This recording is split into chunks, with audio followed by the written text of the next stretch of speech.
Let's speak with Rashad Nurzay, who's in Sacramento. He's the Executive Director of CAIR, the Council on American Islamic Relations. Really good to have you back with us, Rashad. What's your understanding of the circumstances behind Sami Hamdi's detention? And do you believe this was a direct retaliation for his criticism of Israel? Thank you for having me. Absolutely. Our community welcomed Sami Hamdi as an honored speaker at our banquet last night. We wake up this morning to hear that he's been abducted. And clearly, this is not just an attack on one journalist. It really is an attack on free speech. Sami Hamdi has been one of the most vocal proponents against the genocide in Israel, and we clearly see this as an attack on his free speech and really all Americans' free speech at this point. Now, the US Department of Homeland Security says Hamdi's visa was revoked and that he poses a national security risk. How would you respond to that justification? Well, we have yet to hear what exactly they're revoking his visa for.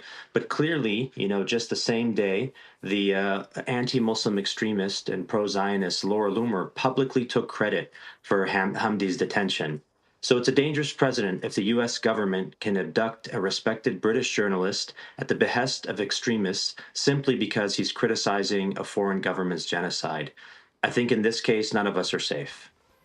As you say, Sami Hamdi was detained just a day after speaking at your event in Sacramento. Do you see this as part of a broader effort to silence pro-Palestinian voices in the United States? I mean, absolutely. When you see federal authorities detaining journalists at the behest of these anti-Muslim extremists simply for exercising their right to free speech, it creates a chilling effect. And that's the intention, right? Create the chilling effect on anyone who dares to criticize a foreign government's genocide. And yes, those same individuals are trying to attack other guest speakers that have been at our event and other events across the U.S.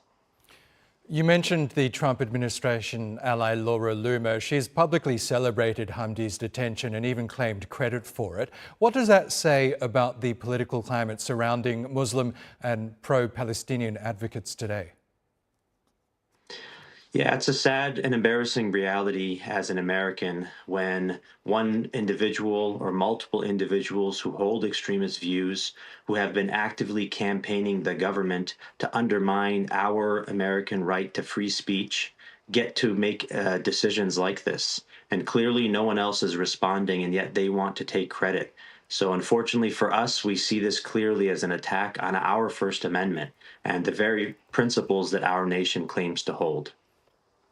Okay, Rashad Nurzay, we will have to leave it there. Thank you so much again for joining us on the program.